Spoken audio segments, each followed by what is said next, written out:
भगवान श्री कृष्णले गीतामा वर्णन गर्नुभयो 9:10 मा कि मया अदक्षेण प्रकृति श्रूयते सचराचरम हेतु नानेन कौन्तेय जगत परिवर्तते।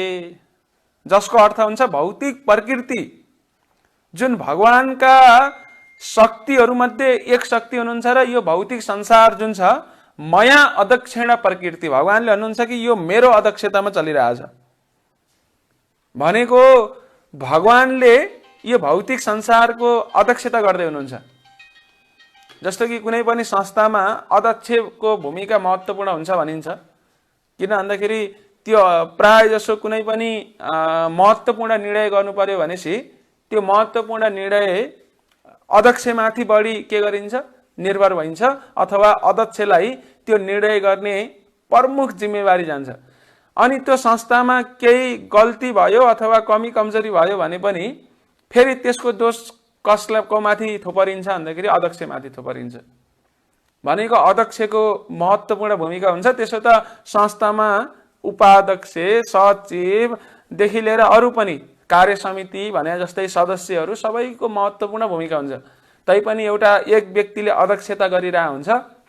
ठिक त्यसै गरेर भगवानले वर्णन गर्नुभयो कि मया अध्यक्षेण प्रकृति, यो प्रकृति रूपी संस्थाको अध्यक्षता मैले गरिराखेको छु। मेरो अध्यक्षतामा प्रकृतिले काम गरिराखेको छ। श्रूयते सचराचरम, हैन, हेतु नानेन कौन्तेय जगत परिवर्तते भनेर भगवानले यहाँ वर्णन गर्नुहुन्छ कि यो संसारमा जे पनि भइराखेको छ त्यसको कारण एकमात्र कारण मै हो, सारै हो। फेरि आजको प्रसङ्गमा हामीले चर्चा गर्दैछौँ, फेरि भगवान प्रत्यक्ष रूपमा यो भौतिक संसारसँग त्यति सम्बन्धित नै हुनु हुँदैन, अर्थात् प्रभावित हुनु हुँदैन। गीतामा नि यही कुरालाई वर्णन गर्नुहुन्छ भगवानले। मैले यो संसारमा कार्य त गर्छु, तर ती कार्यले गर्दाखेरि म बन्धनमा पर्दिनँ भनेको मलाई कुनै कार्य गर्न पर्ने त्यस्तो कम्पल्सन बाध्यता छैन। म यो कर्म गर्दै जाँदाखेरि कर्म बन्धनमा बाँधिँदैन भनेर यो भाव गीतामा भगवानले सर्वत्र वर्णन गर्नुहुन्छ। भगवानले कार्य गर्नुहुन्छ तर बन्धनमा पर्नु हुँदैन, हामीले कार्य गर्छौँ तर बन्धनमा पर्छौँ। भगवानले यो भौतिक संसारमा जे पनि कार्य गरिराख्नु भएको हुन्छ त्यो कार्य चाहिँ विशेषतः उहाँले आफ्नो माया शक्तिको माध्यमबाट गर्नुहुन्छ। भगवानका 3 प्रकारका शक्तिहरू छन्, अन्तरङ्ग शक्ति, अनि तटस्थ शक्ति र बहिरङ्ग शक्ति। अन्तरङ्ग शक्ति पनि फेरि 3 प्रकारको छ, हैन, संवित, हैन, सान्दिनी, लादिनी, यी विविध 3 प्रकारका शक्तिहरू छन्। अनि त्यसै गरेर तटस्थ शक्ति भनेको जीव र बहिरङ्ग शक्ति भनेको यो संसार, जहाँ चाहिँ पञ्चमहाभूत, मन, बुद्धि, अहंकार यस्ता कुराहरू छन्। भने पछाडि यो भौतिक संसारलाई एकपाद विभूति भन्छ भनेपछि आध्यात्मिक संसारलाई त्रिपाद विभूति भन्छ। जुन त्रिपाद विभूति छ त्यहाँ चाहिँ अब त्यो संसार अपरिवर्तनीय छ, त्यो शाश्वत छ, सच्चिदानन्दमय जगत छ, जुन आध्यात्मिक जगत हो, जसलाई हामीले एकमुष्टमा वैकुण्ठ भन्छौँ। र त्यो आध्यात्मिक संसारको सर्वोत्कृष्ट लोकलाई के भनिन्छ, गोलोक वृन्दावन। र त्यो आध्यात्मिक संसारमा कुनै पनि प्रकारका दुःख कष्टहरू, कुनै पनि व्याधि आदि इत्यादि छैनन्। जन्म, मृत्यु, जरा, व्याधि यस्ता समस्याहरू हुने भनेको कहाँ हो, भौतिक संसारमा हो। र त्यसो हुँदाखेरि जबसम्म हामी यो भौतिक संसारमा हुन्छौँ तबसम्म हामीलाई एकपछि अर्को गरेर अनेक दुःख कष्टहरूबाट पीडा मिल्छ। किन भन्दाखेरि यो संसार के हो, दुःखालय अशाश्वतम, यो दुःखको घर हो। यहाँ चाहिँ कहिले प्रकृतिबाट दुःख मिल्छ, कहिले जीव जन्तु जनावरहरूबाट दुःख मिल्छ। र ती जीव जन्तुहरू केवल मछेटहरू, लामखुट्टेहरू मात्रै हुन्छन् भन्ने छैन, उडुस उपियाँहरू मात्र हुन्छन् भन्ने छैन। कहिले काहीँ श्रीमती पनि हुन सक्छन्, कहिले श्रीमान हुन सक्छन्, कहिले छोराछोरी हुन सक्छन्, कहिले परिवारका इष्टमित्र हुन सक्छन्, कहिले काहीँ बेस्ट फ्रेन्ड, एकदम घनिष्ठ मित्र भनेका व्यक्ति हुन सक्छन्। र यो संसारमा एना प्रकारेण अरू जीव जन्तुबाट नि दुःख मिल्छ। प्रकृतिबाट मिलेका दुःख त हामीलाई थाहा नै छ कि जस्तो कि बाढी, पहिरो अथवा ठुला विभिन्न समस्याहरू प्रकृतिले कहिले असिना वर्षाएर दुःख दिइरा देखिन्छ, कहिले काहीँ चाहिँ एकदमै ठुलो आँधी बिहोरी, हैन, त्यस्ताहरू आइरहेका हुन्छन्। कहिले काहीँ बाढीले पुरा बस्ती नै बगाइदिन्छ। अथवा डुबाइदिन्छ। त्यसै गरेर पहिरोले कहिलेकाहीँ सबै गाउँ नै उजाड बनाइदिन्छ एकैचोटि, हैन। कैयौं व्यक्तिहरूको हैन अब धन यसको क्षति भइरहेको हुन्छ। त्यही भएर यो संसारमा कहिलेकाहीँ ठुला भूकम्पहरू आइदिन्छन्, 1 सेकेन्डमा अथवा 1 मिनेट भरमा, हैन।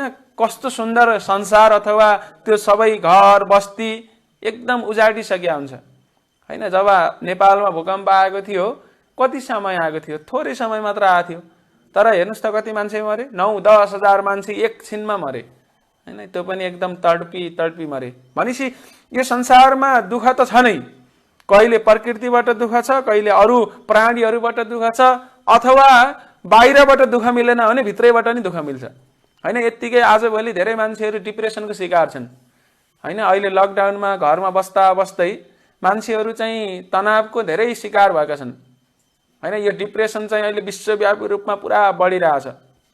आजभोलि अब जुन नियमित रूपमा गरेका जागिरहरू खोसिएका छन्, अनि त्यसरी जागिर गुम्दाखेरि अथवा व्यापार व्यवसाय राम्रोसँग नचल्दाखेरि आजभोलि मान्छेहरू एकदम ठुलो डिप्रेसनमा छन्। यो सबै भौतिक संसारका लक्षणहरू हुन्। यिनी जति पनि कुराहरू वर्णन भए यी भौतिक संसारका लक्षणहरू हुन्, हैन। आजभोलि यो कोरोनाको समयमा त सम्बन्ध विच्छेदका घटनाहरू झन् बढेका छन्, हैन। प्राय जसो जब चाइनामा यो कोरोना भाइरसको संक्रमण बढेको थियो केही समय पछाडि चाइनामा चाहिँ सम्बन्ध विच्छेदका केसहरू अदालतमा धेरै के भए, दर्ता भए। किन भन्दाखेरि श्रीमान र श्रीमती कहिले एक ठाउँमा घर बस्ने नै थिएनन्, भनेको बसिहाले पनि एकैछिन उनीहरू कामबाट आउँथे, अनि बेलुकी अब सुत्ने भने गरे, अनि बिहान उठेर फेरि काममा गए। भनेको एकअर्कासँग खुलेर बस्ने अथवा एकअर्कासँग राम्रोसँग कुराकानी गर्ने स्थिति थिएन। तर कोरोनाको बेलामा लकडाउन भयो, अनि अब बाहिर जान नपाएपछि त अब घरमै बस्न पर्यो, कुराकानी हुने नै भयो। कुराकानी गर्दा के हुन्छ, एकअर्काका कमी कमजोरीहरू सबै के हुन्छन्, पर्दामा आउँछन्। अनि उनीहरूलाई पहिला पो अब उनीहरूलाई एकअर्कालाई चिनेका थिएनन्, कुराकानी हुन्थेन, एकअर्कालाई अब त्यत्तिकै नेग्लेक्ट, भनेको एउटाले अर्कोलाई नेग्लेक्ट गरेर हिँडेका स्थिति थिए। तर पछाडि सँगै आउँदाखेरि उनीहरू बस्न सक्ने स्थिति भएन। भनेपछि यस्ता समस्याहरू संसारमा दिनानुदिन बढिरहेछन् र यी कुराहरू स्वाभाविक रूपमा बढ्छन्। किन, कलियुगमा कलह र पाखण्डको युगमा बढ्ने कुराहरू नै यिनै हुन्। दिन प्रतिदिन धर्म घट्दै जान्छ, हैन। त्यही भएर भागवतले वर्णन गर्छ कि भागवतको 12औं स्कन्धमा कलियुगका लक्षणहरू के हुन्छन्, यहाँका शासकहरू कस्ता हुन्छन्, जनताहरूले कसरी दुःख पाउँछन्, एकअर्कासँगको व्यवहारमा के दोष अथवा के अवगुणहरू विद्यमान हुन्छन्, यो कुराहरू भागवतको 12औं स्कन्धमा वर्णन गरेको छ। र भविष्य पुराण यस्ता शास्त्रहरूमा त अझ विरत रूपमा वर्णन गरेको छ। त्यही भएर तथा अनुदिनम धर्मम सत्यम शौचम क्षमा दया कालेन बलिन राजन नक्षति आयुर बल स्मृति। भनेको चाहिँ दिन प्रतिदिन यो संसारमा धर्म घट्दै गइरहेको हुन्छ। यो संसारका सत्य, शौच, क्षमा, दया यस्ता सद्गुणहरू, यस्ता राम्रा गुणहरू घट्दै गइरहेका हुन्छन्। कलियुगका जीवहरूको आयु दिन प्रतिदिन घट्दै गइरहेछ र कलियुगको पछाडि भनौँ न, भनेको अहिले 4,32,000 वर्षको कलियुगको अवधि मध्ये बल्ल 5,000 वर्ष बित्यो भन्छ शास्त्रले। अनि 5,000 वर्ष बित्दा त यस्तो स्थिति छ भने पछाडि के हुन्छ होला, हैन। अहिले त भर्खरै अलि लक्षणहरू देखिन मात्र सुरु भए, अलि कुनै लक्षणहरू टुसाएका मात्रै हुन्।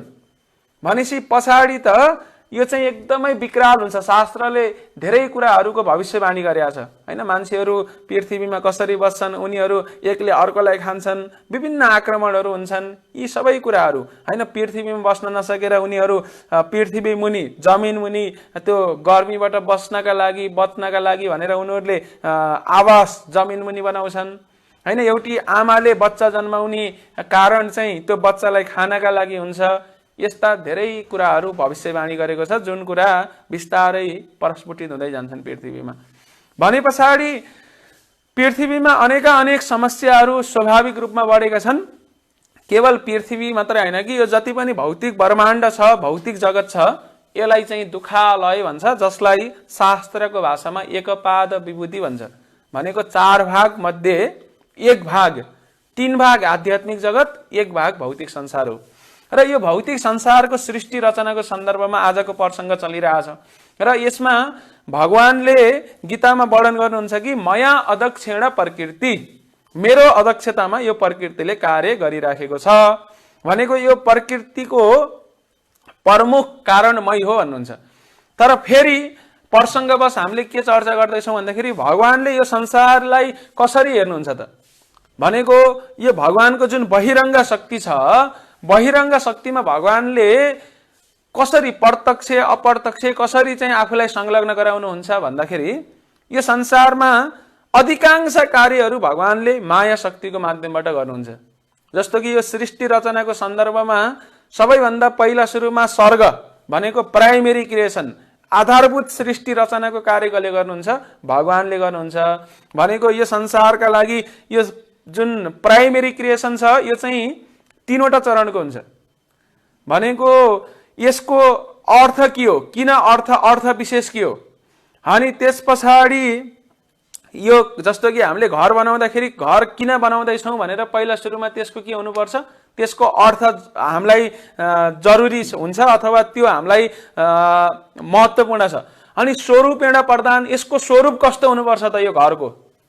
जस्तो कि मैले घर यदि विद्यालय किसिमको बनाउने हो, मैले विद्यालय बनाउने भनेपछि विद्यालयको स्ट्रक्चर त्यस्तै हुन्छ हैन। जुन स्ट्रक्चरल इन्जिनियरहरूले जुन नक्सा कोर्छन् नि, त्यो नक्सा कोर्ने काम चाहिँ इन्जिनियरले गर्छ। भनेपछि अब घर बनाउने भनेपछि घरको एक किसिमको नक्सा हुन्छ, अनि अथवा विद्यालय बनाउने भनेपछि अर्को किसिमको स्वरूप हुन्छ, त्यसको नक्सा त्यसरी बनाउनु पर्छ। जेल बनाउनलाई पुरा अन्ध्यारो अलिकति डर लाग्दो बनाउनु पर्यो, त्यो किसिमको स्वरूप हुन्छ। अनि त्यसै गरेर हस्पिटल बनाउनु पर्यो भने त्यहाँ लिफ्टहरू सबै सिस्टमहरू हैन, व्हील चेयरहरू लान मिल्ने सबै किसिमले व्यवस्था गर्नु पर्यो हैन। भनेपछि यसलाई भन्छ प्राइमेरी क्रिएसन, अर्थ विशेष, स्वरूपेण प्रदान, अनि त्यस पछाडि त्यो घर बनाउनका लागि चाहिने सामग्रीहरू जसलाई भन्छ उपादान। यिनीहरू भनेका स्वर्ग हुन् जुन चाहिँ भगवानले नै दिनुहुन्छ। भनेको महाविष्णुको शरीरबाट ती कुराहरू यो संसारमा आउँछन्। अनि त्यस पछाडिको चरणमा अब के हुन्छ, यी सबै कुरा मिले पछाडि अब काम सुरु हुन्छ नि। भनेको अब फिल्डमा उत्रेर अब काम गर्ने काम हुन्छ के। भनेपछि त्यसलाई चाहिँ कसले गर्नुहुन्छ? सृष्टिकर्ता ब्रह्माजीले गर्नुहुन्छ। हुन त फेरि ब्रह्माजीले नि सबै एक आफैले गर्ने होइन, ब्रह्माजीले यो संसारको भित्री स्ट्रक्चर बनाइदिनुहुन्छ, बाहिरी ओभरअल भगवानले नै दिनु भइसक्यो। यो संसारको जुन भित्री स्ट्रक्चर चाहिँ यसको नक्सा बनाउने काम ब्रह्माजीले गर्नुहुन्छ र अरू जति पनि कामहरू हुन्छन् ती सबै केसको माध्यमबाट हुन्छन्? माया शक्तिको माध्यमबाट हुन्छन्। यसरी भगवानले यो संसारमा जुन सृष्टि रचना पालन यी सबै कार्यहरू हुन्छन् यसमा आफ्नो सहभागिता पनि जनाउनुहुन्छ, सँगसँगै डाइरेक्टली यो संसारसँग त्यति धेरै लेनदेनको सम्बन्ध पनि रहँदैन। जसरी भगवान कसरी यो संसारमा रहनुहुन्छ भन्दाखेरि कमलको फूल जस्तो गरेर हैन, जो चाहिँ पानीमा हिलोमा हुँदाखेरि हिलोबाट पानीबाट खासै प्रभावित भएको देखिँदैन हैन। त्यसै गरेर भगवान यो संसारबाट प्रभावित हुनु हुँदैन। यो संसारका गुणहरूले भगवानलाई छुँदैन।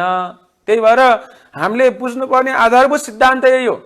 त्यही भएर जब हामीलाई लाग्छ कि यो संसारमा जे पनि भइराखेको छ मेरै कारणले भइराखेको छ, मै नै अन्तिम कारण हो भनेर सोच्नु चाहिँ गलत हो। किन भन्दाखेरि अन्तिम कारण को हुनुहुन्छ? भगवान हुनुहुन्छ। स्वयं ब्रह्माजीले के भन्नुभयो?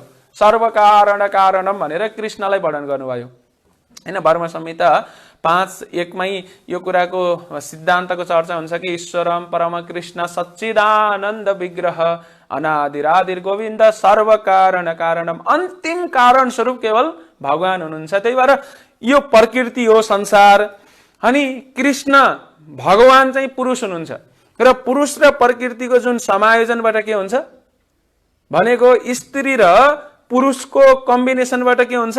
सृष्टि हुने हो नि, बालबच्चा जन्मिने प्रकृति र पुरुषको कम्बिनेसनबाट हो। त्यस्तै गरेर यो संसारको सृष्टि रचना कसरी हुँदो रहेछ भन्दाखेरि यो प्रकृति नारी स्वरूपा हुनुभयो र कृष्ण चाहिँ के हुनुहुन्छ? परम पुरुष स्वरूपमा हुनुहुन्छ। त्यही भएर भगवानले बार गीतामा वर्णन गर्नुहुन्छ कि त्यो परम पुरुष मै हो। सर्वयोनिषु कौन्तेय अहम बीज प्रदापिता, सब यो संसारमा जति पनि सृष्टि रचना भयो त्यसमा बीज प्रदान गर्ने पिता मै हो भन्नुभयो। भने पछाडि भगवानले यस्तो क्लियर ज्ञान दिँदै हुनुहुन्छ।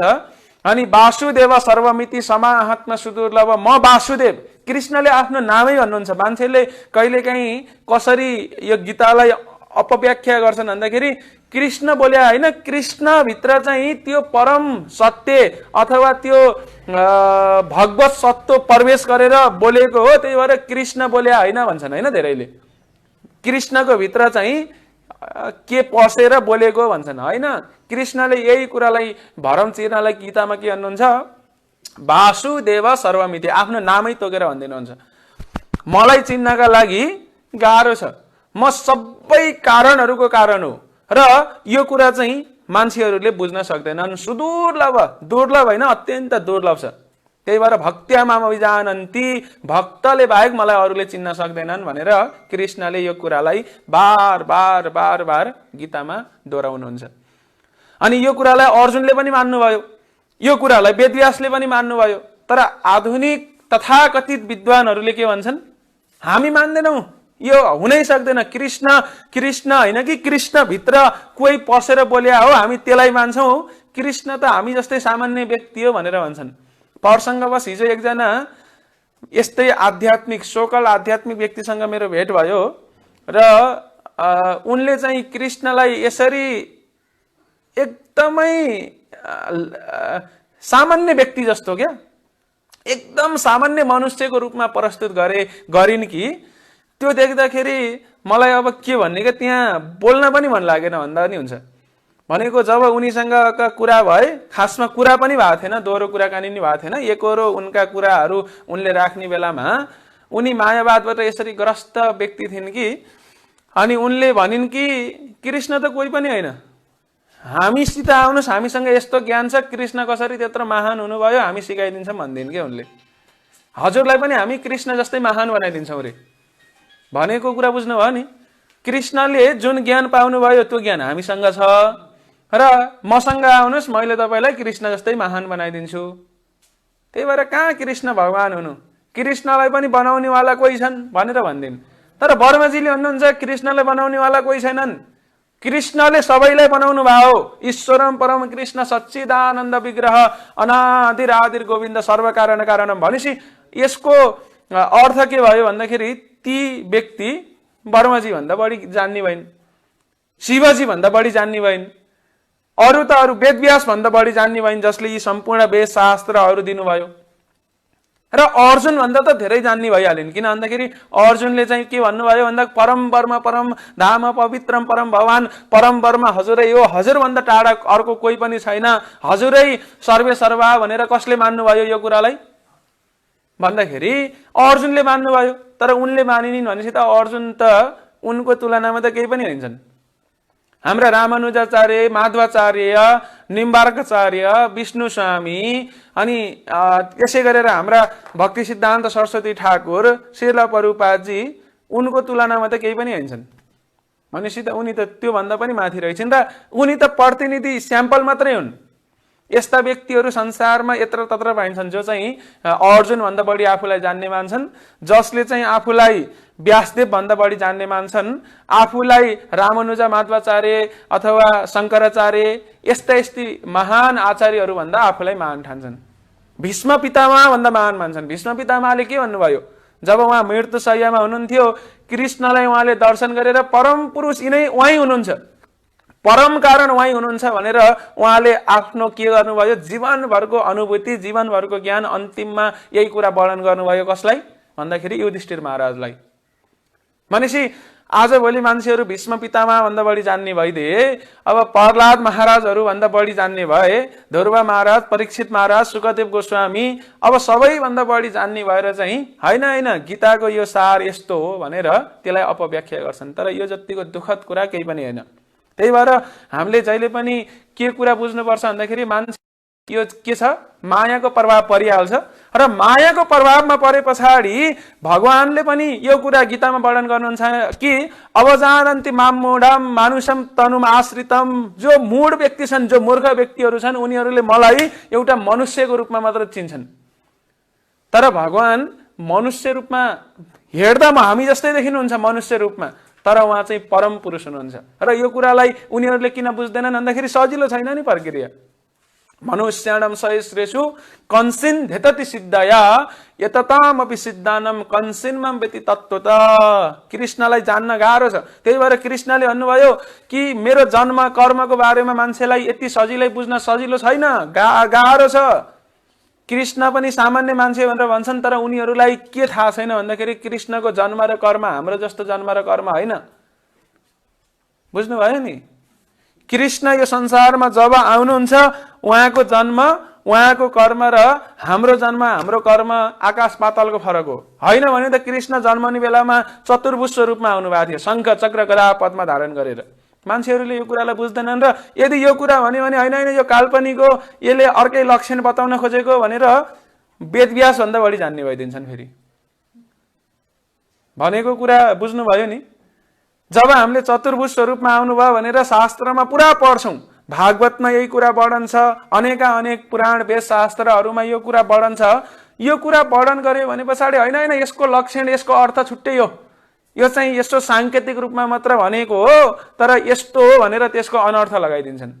तर शास्त्रमा बकाइदा भनेको छ कि कृष्ण जब त्यो कंसको कारागारमा आउनुभयो, कृष्ण जन्माष्टमीको रात्रि भनौँ न जुन हामी मनाउँछौँ, त्यो रात्रिमा जब उहाँ देवकी र वसुदेवको अगाडि उहाँले पुत्र रूपमा आफूलाई प्रकट गराउनु भयो, त्यो बेलामा उहाँ कस्तो हुनुहुन्थ्यो? शङ्ख चक्र गदा पद्मधारी हुनुहुन्थ्यो। त्यही भएर भगवानले भन्नुभयो जन्म कर्म चमे दिव्यम एवं यो वेत्ति तत्त्वतः त्योक्तम देह पुनर्जन्म नैति मामयति सो अर्जुन। कृष्ण यो संसारमा जब आउनुहुन्छ नि, हामी जस्तो यो संसारका गुणहरूले बाँधिएर आउनु हुँदैन। उहाँ चाहिँ आफ्नो जुन शक्ति छ, योग मायाको शक्तिबाट प्रकट हुनुहुन्छ। भनेको आफ्नो अन्तरङ्ग शक्तिलाई प्रयोग गरेर प्रकट हुनुहुन्छ। र यो रहस्यलाई बुझ्न चाहिँ गाह्रो छ। अझ मान्छेले त्यही भएर निराकार स्वरूप जुन ब्रह्म स्वरूप छ, ज्योति स्वरूप छ, त्यसलाई बुझ्न सजिलो छ। त्योभन्दा गाह्रो छ परमात्मा स्वरूप, हरेकको हृदयमा भगवान परमात्मा स्वरूपमा हुनुहुन्छ भनेर बुझ्नलाई। र प्रसङ्गवश हिजोको त्यो वार्तालापमा ती व्यक्तिले मसँग के दाबी गर्दै थिइन् भन्दाखेरि होइन परमात्मा हृदयमा बस्नै सक्दैनन्, त्यही भएर हामी परमात्मा हे भगवान भनेर माथि हेर्छौँ, त्यही भएर परमात्मा बाहिर छ भनेर। तर कृष्णले के भन्नुभयो गीतामा? अहमात्मा गुडाकेश सर्वभूतास स्थित, हरेक प्राणीभित्र मै विद्यमान छु भन्नुहुन्छ। होइन, हरेकको भित्र चाहिँ भगवानले वर्णन गर्नुहुन्छ कि आफैले यो पुष्टि गर्नुहुन्छ कि हरेक भित्र परमात्मा स्वरूपमा म नै विद्यमान छु भने पछाडि तर उनी चाहिँ कृष्णभन्दा अलिकति एक स्टेप जान्ने भएर यस्तो तर्क गरिन्। र मैले व्यक्तिगत आक्षेप लगाएको होइन कि यो चाहिँ प्रकृति आजभोलि प्रवृत्ति यस्तै छ। कृष्णले गीतामा जुन सरल ज्ञान दिनुभएको छ, यसलाई घुमाई फिलाई यो पस्यो त्यो पस्यो, यो पसेन यो भएन आदि इत्यादि भनेर कृष्णले दिनुभएको गीताबाट कृष्णलाई झिकेर फ्याँकिदिन्छन्। भनेपछि कस्तो ईर्ष्या, भगवानप्रति कस्तो त्यो ईर्ष्या भाव। यो कुरालाई चाहिँ यो प्रसङ्गले के गर्दैछ? राम्रोसँग उत्तर दिँदैछ। र यहाँ वर्णन गरिन्छ कि यसरी जब जब हामीमा यो अहंकार आउँछ, कृष्ण यो संसारको कारण हुनु हुँदैन भन्ने जस्तो भावना आउँछ, भगवानले हो यही भावना आउन नदिनका लागि बेला बखतमा के गर्नुहुन्छ? प्रकृतिमा आफ्नो उपस्थिति चाहिँ विभिन्न तरिकाले जनाइदिइराख्नुहुन्छ। कहिले हस्तक्षेप गर्नुहुन्छ, कहिले आदि इत्यादि माध्यमबाट विविध कर्महरूबाट चाहिँ यो कुरालाई बार बार हामीलाई ज्ञान दिनुहुन्छ, सम्झाइराख्नुहुन्छ। त्यही भएर जब जब पनि अहमता आउँछ कि प्रकृतिलाई मैले शोषण गर्नुपर्छ, प्रकृतिको भोक्ता मै हो, यो संसार यो नेचर छ नि, यो नेचरको कुनै कारणै छैन, यो आफै सिर्जना भएको, यसैबाट सबै संसारको जुन चक्र चलिराखेको छ भनेर आधुनिक विज्ञानमा पनि यो धारणा खुब व्याप्त छ। भनेको सबै कुराको कारण के हो? यही प्रकृति हो। र यो प्रकृतिमा चाहिँ यो जीवको कारण पनि प्रकृति हो।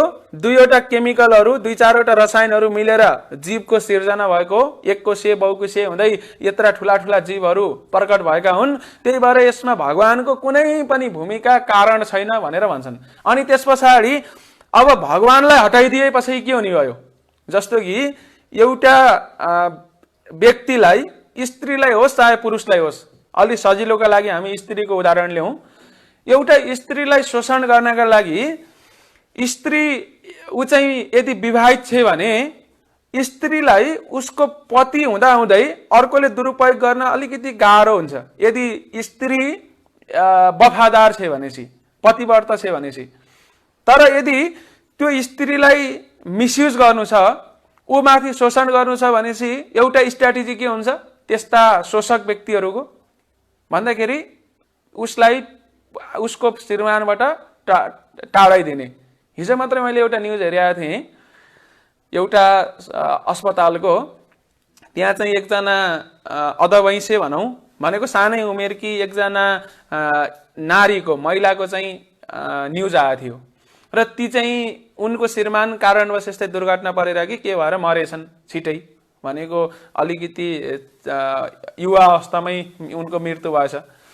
अनि मृत्यु भएपछि उनी त विधवा भइन्। अनि विधवा भएपछि अब उनको अब सबै गरिबीले गर्दाखेरि एउटा अस्पतालमा उनले जागिर पाइन् भन्ने खालको न्युज थियो। म अब त्यसमा गएर स्थलगत अध्ययन गरेका छैन, मैले न्युजमा आएको हेरेको। अनि जब उनी विधवा भइन्, एकल नारी भइन्, त्यस पछाडि उनले अब के गर्नु पर्यो, आफ्नो परिवारको अब बालबच्चा थियो होला अथवा त्यसलाई के गर्नु पर्यो, अब दैनिक जीविका त चलाउनु पर्यो। अनि उनी चाहिँ जागिरका लागि निवेदन पनि गरिन् र प्रसङ्गवश उनलाई जागिर पनि मिल्यो। तर पछाडि के भयो भन्दाखेरि उनलाई अब बेला बखतमा पैसा चाहिने आदि इत्यादि त भइरहेको थियो। त्यही भएर अब कहिलेकाहीँ एडभान्समा पैसा माग्नु पर्थ्यो, के गर्नु पर्थ्यो। अनि एडभान्समा माग्ने बेलामा उनको माथिल्लो, उनीभन्दा माथिल्लो तहमा जसले काम गर्थ्यो कतिपय व्यक्ति हैन, एक दुईजनाको प्रसङ्ग थियो कि उनीहरूले के गरे भन्दाखेरि एडभान्स पेस्की दिने हो भने पछाडि तिमीले हामीले भने अनुसार गर्नुपर्छ, तिम्रो शरीरमाथि हाम्रो आधिपत्य हुनुपर्छ भन्दै गर्दाखेरि उनीहरूले त्यो उनीमाथि शोषण गर्दै गर्दै गर्दै गए र अन्ततगत अनि अति नै भए पछाडि त्यसलाई चाहिँ न्युजमा उनले दिइन्, भनेको मुद्दा मामिलामा गइन्। अनि त्यसपछि यो राष्ट्रिय न्युज भनौँ। यस्ता कथा त यो मात्र होइन, अनेक आउँछन् आजभोलि, एउटा मात्रै हो कथा आउँदैन नि। तर यो कथामा हेर्नुहोस् त, एउटी भनेको श्रीमतीलाई एक किसिमका लागि प्रकृतिको ठाउँमा राखेर हेरौँ। श्रीमान भनेको पुरुष, प्रकृति र पुरुषको मेलबाट नै संसार चल्ने हो भनेपछि प्रकृतिमाथि शोषण गर्नलाई प्रकृतिलाई पुरुषबाट छुटाइदियो भने सजिलो हुँदो रहेछ, हो कि होइन? भनेको यदि त्यो उनी विधवा नभएको भए त्यो व्यक्तिले शोषण गर्नलाई पाउने थिएन नि। भनेको अब श्रीमानबाट छुट्टिन्, उनी श्रीमानसँग छैनन्, भनेको विधवा छिन्। त्यही भएर त्यो समाजको गिद्धे नजर उनीमाथि गयो। यो त समाचारको कुरा मैले भन्दैछु। भनेपछि प्रकृतिमाथि शोषण गर्नलाई पनि त्यसै गरेर पुरुषसँग छुटाइदियो भनेपछि अब प्रकृतिमाथि मैले आफूले शोषण गर्न पाएँ नि त। प्रायको चेतना यस्तो हुन्छ, भनेको यदि कसैको मातहतमा छैन, अन्डरमा छैन भनेपछि के गर्न मिल्यो भन्दाखेरि उसलाई शोषण गर्न सजिलो भयो। जो निरीह छ, जो चाहिँ अलिकति कमजोर छ, ऊ माथि शोषण गर्न सजिलो हुन्छ भनेर कमजोर वर्गमाथि प्राय शोषण भइराखेका छन्, जुन कुरा चाहिँ दुःखद कुरा हो। त्यही भएर हेर्नुहोस् त सिद्धान्त के रहेछ भन्दाखेरि प्रकृतिमाथि शोषण गर्नु छ भने प्रकृतिलाई पुरुषबाट छुटाइदिने प्रयास गर्नु पर्दो रहेछ र संसारमा के भइरहेछ त्यही नै भइरहेछ। यो संसार प्रकृति, भगवान पुरुष। अब भगवान छैनन् भनेर भन्नुको मतलब के हो भन्दाखेरि यो प्रकृतिलाई अबला बनाइदिया हो क्या, विधवा बनाइदिया जस्तै। हुन त प्रकृति कसकी हुनुहुन्छ? भगवान की हुनुहुन्छ, हाम्री हुनुहुँदैन। हामी त यो प्रकृतिको एउटा सानो अंश मात्रै हौँ। तर जब हामी भरममा पर्छौँ हामी चाहिँ के गर्छौँ भन्दाखेरि प्रकृतिलाई सर्वेसर्वा मान्छौँ। भनेको पुरुषलाई हामीले के गरिदिन्छौँ, हटाइदिन्छौँ। भनेको भगवानको कुनै अस्तित्व मान्दैनौँ हामी। यसैलाई त नास्तिकतावाद भने हो। अनि त्यसपछि के हुन्छ, यो प्रकृतिमाथि मैले शोषण गर्नुपर्छ भनेको यो प्रकृतिलाई मैले के गर्नुपर्छ, यहाँबाट दुहुनुपर्छ हैन, भित्र भएकालाई पनि दुहुनुपर्छ, बाहिरकालाई पनि दुहुनुपर्छ भनेर पुरा संसार यही प्रकृतिको दोहनमा लागि पर्या हो कि होइन? चाहे ठुला ठुला देशहरू हुन्, उनीहरूले प्रकृतिको दोहनै गरिरहेका हुन्। भनेको प्रकृतिमाथि आफूले आधिपत्य जमाउन खोजेका हुन्, प्रकृतिमाथि उनीहरूले शोषण गरेर प्रकृतिको स्वामी आफू बन्न खोजिरहेछन्, आफ्नो मुठीमा राख्न खोजिरहेछन्। तर यो कुरा चाहिँ असम्भव कुरा हो। कृष्णले यही कुरा भन्नुहुन्छ कि मया दक्षिण प्रकृति, बाबा प्रकृति तिम्री होइन मेरी हुन्। एकपटक एकजना व्यक्ति, एउटा युवा भनौँ, कलेजमा पढ्ने बेलामा एकदमै त्यो युवा चाहिँ चरित्रहीन, अनि त्यस पछाडि सँगसँगै आर्थिक स्थिति पनि राम्रो नभएको, तर उसलाई चाहिँ खुब ओभर स्मार्ट बन्नुपर्ने खालको युवा रहेछ। अनि त्यही कलेजमा एउटी युवती पनि रहेछिन्, जो युवती चाहिँ विश्व सुन्दरी जस्तै कि एकदमै राम्री चिटिक्क परेकी। जब उसले ती युवतीलाई देख्यो, ती युवतीलाई देखेपछि उसको मनमा के भयो, ती युवतीलाई अब प्रेम प्रस्ताव राख्छु हैन, त्यसपछि उनलाई म आफ्नी बनाउँछु अनि उनीमाथि म शोषण गर्छु हैन, उनको शरीरको म के गर्छु, प्रयोग गर्छु भन्ने भावना त्यो युवाको मनमा आउँछ। तर ती युवती चाहिँ एकदमै अब प्रसङ्गवश उनीसँग चाहिँ एउटा एकदमै कार रहेछ, एकदम चिल्लो कार, एकदमै चिटिक्क परेकी हैन, सबै गर गहना लगाएकी, झपक्क बलेकी युवती। तर त्यो युवाले आफूलाई हेर्छ त छैन, आफूसँग त कपडा पनि झात्रे जुम्रेछ, भावना पनि झात्रे जुम्रेछ, भित्र बाहिर पनि झात्रे जुम्रेछ। अनि अब भित्रको भावनालाई त यसो कपडाले लुकाउन खोज्ने धेरै छन् हैन, आजभोलि टाई सुट कोट प्यान्टले। उसले पनि के गर्छ भन्दाखेरि यदि म चाहिँ चिटिक्क परे, टाई सुट कोट प्यान्ट हैन सबै लगाएँ, गरगहना लगाएँ, यसो मोबाइलहरू टक्क लाएर आइफोन 10, 11 लगाएँ अनि त्यसपछि हेलो गर्दै गएँ भने त उनी क्या इम्प्रेस हुन्छन् होला भन्ने भयो। तर के गर्ने, आफूसँग त छैन, कौडी पैसा छैन। अनि त्यस पछाडि उसलाई यस्तो चाह हुन्छ कि ती युवतीलाई आफ्नी बनाउने, उसले के गर्छ भन्दाखेरि आफ्ना जति पनि साथीहरू छन् नि नजिकका, उनीहरूसँगका लागि ए साथी मलाई एकै दिनका लागि तेरो आइफोन सापटी देन भनेर माग्छ। अनि एउटासँग कोट माग्छ, अर्कोसँग प्यान्ट माग्छ, अर्कोसँग टाई माग्छ, अर्कोसँग हुँदै एकजनासँग त कार पनि माग्छ। भयभरका कुरामा आयो, चिटिक्क परेर चाहिँ अब के गर्छ, ती युवती जहाँ थिइन् नि त्यस पछाडि त्यो ठाउँमा गएर उसले चाहिँ टक्क कार खडा गर्छ। अनि त्यसपछि यो बुकीहरू, गुलाबका फुलहरू के लिएको थियो अनि टक्क लाएर अगाडि दिन्छु भनेर के यसो निकाल्न लागेको त केटी जहाँ उभिएकी थिइन् त्यसैको आडबाट एउटा केटा टक्क अगाडि आउँछ। अनि ती केटालाई हैन, ती केटीले के गर्छिन्, एकदम माया गर्छिन्, अङ्कमाल गर्छिन्। भने पछाडि त्यो देखे पछाडि ऊ चाहिँ के गर्छ भन्दाखेरि आफू एकदम फ्रस्ट्रेट हुन्छ, भनेको एकदम तनावमा हुन्छ। यस्ता घटनाहरू फिल्ममा देखिन्छन् हैन, प्राय यस्तै देखिन्छ। तर यो कथालाई मैले भागवतमा किन वर्णन गर्दैछु, वास्तवमा यो चाहिँ फिल्मको कथा नभएर एउटा यो चाहिँ वेदशास्त्रको सार हो के खासमा। भने पछाडि ऊ एकदम दुखी हुन्छ अनि उसको जीवन व्यर्थै खेर जान्छ। अनि त्यस पछाडि अब जसका पनि कोट प्यान्ट सर्टहरू थिए, एक दिन ती सबै एक दिनका लागि सापटीमा आएको थियो, 2 दिनका लागि मा आएको थियो, सबैले लय न त ती केटा त्यो केटासँग इम्प्रेस भइन्, केटालाई आफ्नो मानिन्।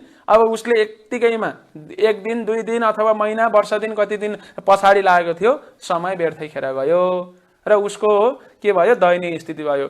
यो कथाको सार के हो हेर्नुस्, त्यो दयनीय व्यक्ति जुन छ नि त्यो चाहिँ म हो क्या खासमा, म अथवा हामी यो संसारका जीवहरू। अनि त्यस पछाडि ती सुन्दर केटी जुन छिन्, ती सुन्दर केटी को हुन् भन्दाखेरि प्रकृति, यो संसार। यो संसार हामीलाई कस्तो लाग्छ, क्या राम्रो लाग्छ र शोषण गरौँ, आफ्नो बनाऊ जस्तो हुन्छ कि हुँदैन, आफ्नो मुठीमा पारौँ जस्तो हुन्छ, मेरो अन्डरमा बनाऊ, मेरो बनाऊ जस्तो हुन्छ नि। त्यस्तै गरेर उसलाई पनि यो प्रकृति एकदम सुन्दर देखे पछाडि प्रकृतिलाई आफ्नो बनाउने इच्छा के भयो, पैदा भयो हृदयमा।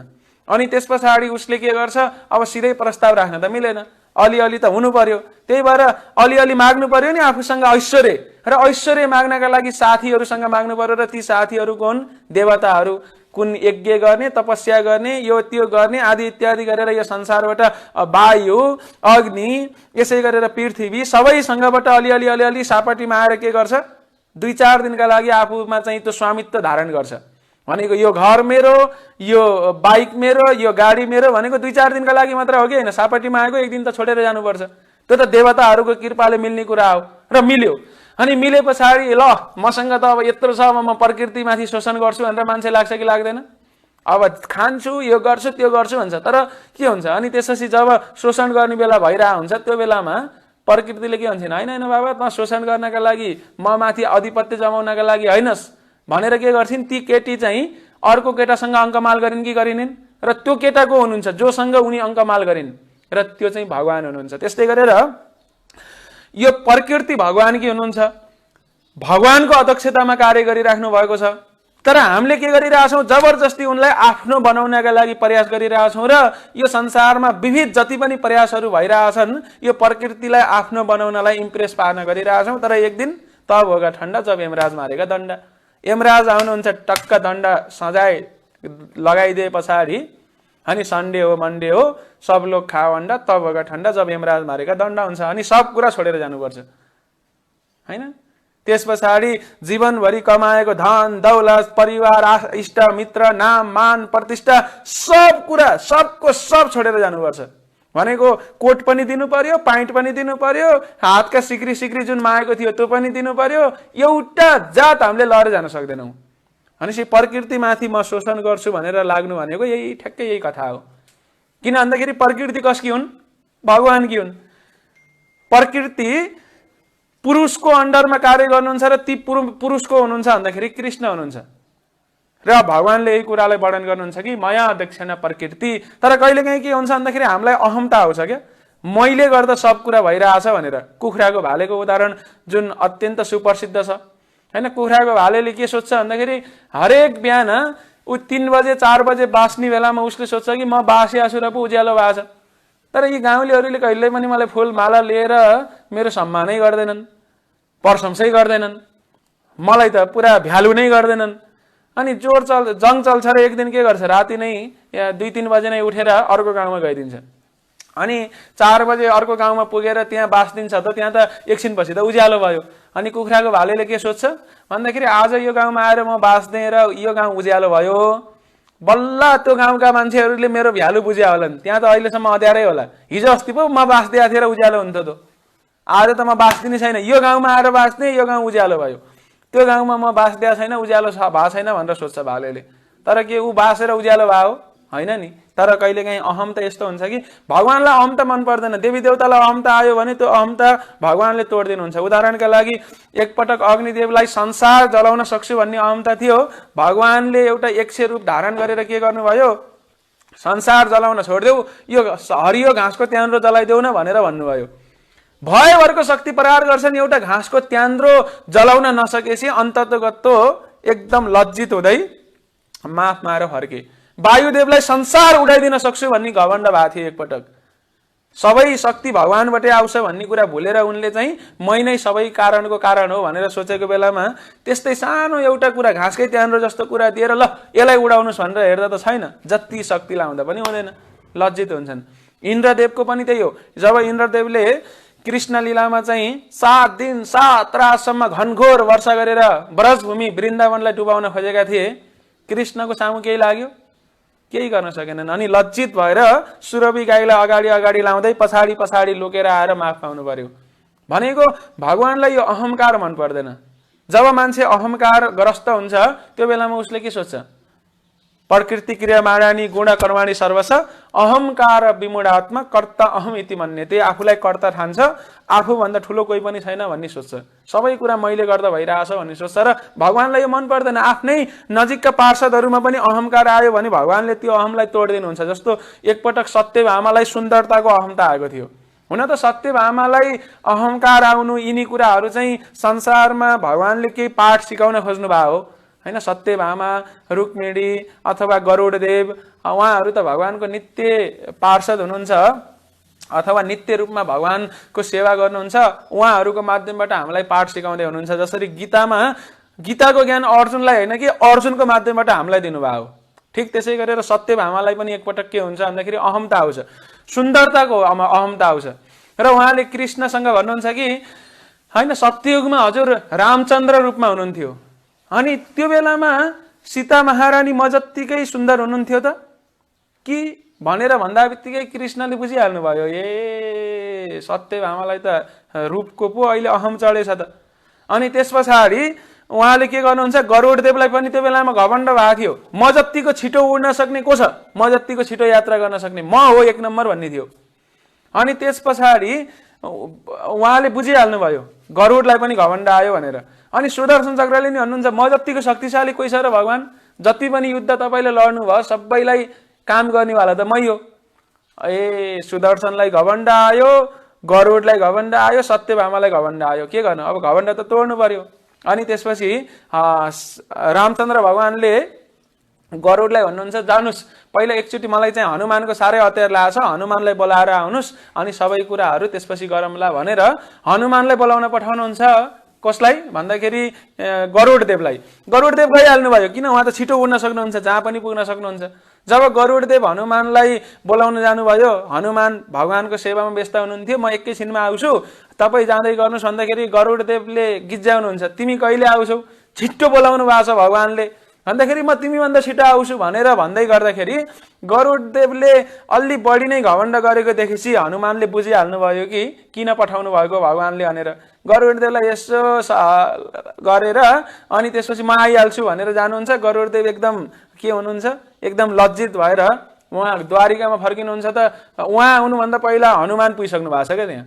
हनुमानलाई के अरे गरुडदेवलाई अहमता थियो कि म सबैभन्दा छिटो उड्न सक्छु भनेर, तर उनी फुल फोर्सले उडिरहेका थिए। तर हेर्नुहोस् त भगवानको सेवा सकेर नि त्यहाँ पहिला को पुग्नु भयो, हनुमान पुग्नु भयो। गरुडदेवको त घमण्ड चकनाचुर भयो र त्यो विनम्र भएपछि भगवानलाई फेरि पिरे हुनुभयो। बाटोमा गएपछि जब उहाँ भगवानको दरबारमा जानुभयो, भगवानले चाहिँ अरू कसैलाई पनि सिधै मेरो अनुमति बिना प्रवेश नदिनु भनेर राख्नु भएको थियो नि त द्वारमै सुदर्शन चक्रलाई। अनि सुदर्शन चक्रले हनुमानलाई भित्र जान दिनु हुँदैन। अनि हनुमानलाई नि साह्रै रिस उठ्छ। त्यो सुदर्शन चक्र जसले संसारलाई भस्म गरिदिन सक्नुहुन्छ, च्याप्पा समाएर मुखभित्र राख्नुहुन्छ क्या गरेर, मुखभित्र राखेर हिँड्दिनु भयो भित्र। अनि त्यसपछि भित्र जाँदाखेरि रामचन्द्र कृष्ण र सत्यभामा चाहिँ पुरा राम र सीताको रूपमा सजिएर बस्नु भएको थियो। सत्यभामालाई चाहिँ सीता बनाएर रामचन्द्र भगवानले राख्नु भएको थियो। जब हनुमान जानुहुन्छ, हनुमान गए पछाडि त अलिकति मुख खोल्दै खोल्नुहुन्न, किन भित्र त राख्नु भएको छ नि त सुदर्शन चक्र। के भयो हनुमान, तिमीलाई बाहिरबाट सिधै आउन दिएको के अरे सुदर्शन चक्रले दिए भन्दाखेरि त्यो चक्र घुमिरहेको थियो, मलाई आउन दिएको थिएन, मैले त्यसलाई समाएर यत्रो मुखमा राखेर लिइरहेको छु भगवान, त्यही भएर मुख नखोलेको भनेर गरेर यसो गर्नुहुन्छ त सुदर्शन चक्र फुत्त निस्किनुहुन्छ। सुदर्शन चक्रलाई नि अहमता थियो, तोडियो। अनि त्यस पछाडि हे रामचन्द्र, हे कृष्ण, हे रामचन्द्र, हजुरको त मैले दर्शन गरेँ, तर सीता महारानी खै त, आडमा कुन चाहिँ दासीलाई लिएर राख्नुभयो भन्नुहुन्छ क्या। सत्यभामालाई त म सीता भनेर एकदम छ नि त मनमा, सीता भएर सीता स्वरूपमा बस्नु भएको छ। यी उहाँ दासी चाहिँ को हुनुहुन्छ, आडमा राख्नु भएको छ, सीता महारानी कहाँ हुनुहुन्छ भनेर भन्दै गर्दाखेरि त अब त सत्यभामाको पनि म जतिको सुन्दर, म त सीता भन्दा नि सुन्दर जस्तो थियो नि उहाँको भावना, त्यो पनि अहंकार चकनाचुर हुन्छ। जब त्यहाँ रुक्मिणी आउनुहुन्छ त्यसपछि उहाँलाई चाहिँ सीता महारानीको रूपमा के गर्नुहुन्छ, हनुमानले सम्बोधन गर्नुहुन्छ। कथा सिम्पल हो, हेर्नुहोस् त। भगवानका पार्षदहरूलाई पनि जब जब अहमता आउँछ, भगवानले एनकेन प्रकारले त्यो अहंकार तोडिदिनुहुन्छ। सत्यभामा नि विनम्र हुनुभयो, त्यसपछि सुदर्शन चक्र पनि विनम्र, संसार भस्म गरेको, तर हनुमानको मुखमा गएपछि त हल न चला। गरुडदेव संसारमा सबभन्दा तीव्र उड्छु भनेको जब उहाँ हनुमानसँग जानुभयो त हनुमानले यसो लत्ताइदिँदाखेरि त के छ, अनि हनुमान उहाँभन्दा पहिला आइसक्नु भयो। त्यही भएर यो संसारमा जब जब अहमता आउँछ, भगवानलाई यो कुरा मन पर्दैन। अहंकारले गर्दा के सोचिन्छ भन्दाखेरि म जस्तो कोही पनि छैन, मै कर्ता हो, भगवानको कुनै भूमिका छैन, जे भइरहेछ मेरै कारणले मात्र भइरहेछ, म भन्दा सर्वसर्वा कोही छैन भनेर सोचिन्छ। र यो कुरा चाहिँ एकदमै घातक छ। अहंकार भनेको एकदम घातक हो। त्यही भएर चैतन्य महाप्रभुले हामीलाई के सिकाउनुहुन्छ भन्दाखेरि अहंकार गर्ने होइन कि विनम्र भन्नुपर्छ। तीर्णादपि सुनिचेन तरोरपि सहिष्णुना अमानिन मानदेन कीर्तनीय सदाहरि। भगवानमाथि ईर्ष्या गर्ने होइन कि हाम्रा आचार्यहरू जसले हामीलाई जुन ज्ञान प्रदान गर्नुभएको छ त्यो आचार्यको ज्ञानलाई ग्रहण गरेर हामी आचार्यहरूभन्दा माथि भएर होइन प्रस्तुत गर्ने। आचार्यहरूको जुन महाजनयन गतास्थ पन्थ भनेर जुन महाजनहरूले जुन बाटो देखाउनु भएको छ त्यो बाटोमा हिँड्नुपर्छ, न कि हामी कृष्णलाई मान्दिनँ, यो कृष्ण सामान्य व्यक्ति, मैले वेदव्यासलाई मान्दिनँ, वेदव्यासले लेखेका पुराण मान्दिनँ, अथवा मैले म जतिको वेद जान्ने कोही पनि छैन, त्यो पनि दुई चारवटा घोकेको भरमा, पढ्या पनि होइन, दुई चारवटा घोकेको भरमा। अनि त्यस पछाडि मैले वेदै जाने सबै जाने जस्तो गरेर हुँदैन। र भक्ति भनेको के भन्दाखेरि विनम्रताको कुरा हो। तर भक्तहरूलाई पनि यो ज्ञान किन जरुरी छ भन्दाखेरि बेला बखतमा जब हामी यो भक्तिको ज्ञान प्रचार गर्छौँ, व्यक्तिहरूले होइन यस्ता कुरा आक्षेपहरू लगाउँछन् र त्यो आक्षेपहरू चाहिँ कसरी सामना गर्ने त्यो ज्ञान हामीसँग हुन जरुरी छ। त्यही भएर भक्तहरू केवल भावुक हुन्छन् भन्ने होइन, उनीहरू पनि ज्ञानी हुन्छन्, उनीहरूलाई पनि शास्त्रको ज्ञान हुन्छ, तर त्यो शास्त्रको ज्ञानलाई अनावश्यक तरिकाले अहमता प्रस्तुत गर्दैनन्, त्यति मात्रै हो। अनि भगवानलाई यसरी अहमता प्रस्तुत नगरेको खुब मनपर्छ, विनम्र भएको मनपर्छ। झारपातभन्दा आफूलाई तुच्छ र वृक्षभन्दा सहनशील बनाएको चाहिँ भगवानलाई खुब मनपर्छ। एउटा भक्त यदि त्यस्तो भयो भनेपछि अमानिन आफूले मान नखोज्ने र अरूलाई मान दिएको खुब मनपर्छ। यसरी यो जुन रहस्यको कुरा छ, यदि यो रहस्यलाई बुझियो भनेपछि जीवन सुखमय हुन्छ। माथि आध्यात्मिक संसारमा नजाँदै यही संसारमै बस्दा पनि हाम्रो जीवन चाहिँ आनन्दमय हुन्छ। तर यदि यो भावना छैन भने यही संसारमा पनि दुःख, अब माथिको संसारमा जाने त कहिले हो कहिले है। यो महत्त्वपूर्ण कुरालाई चाहिँ भगवानले वर्णन गर्नुहुन्छ कि त्यही भएर प्रकृति मेरो अध्यक्षतामा कार्य गर्दैछिन्, यो कुरा चाहिँ सबैले बुझ्नुपर्छ।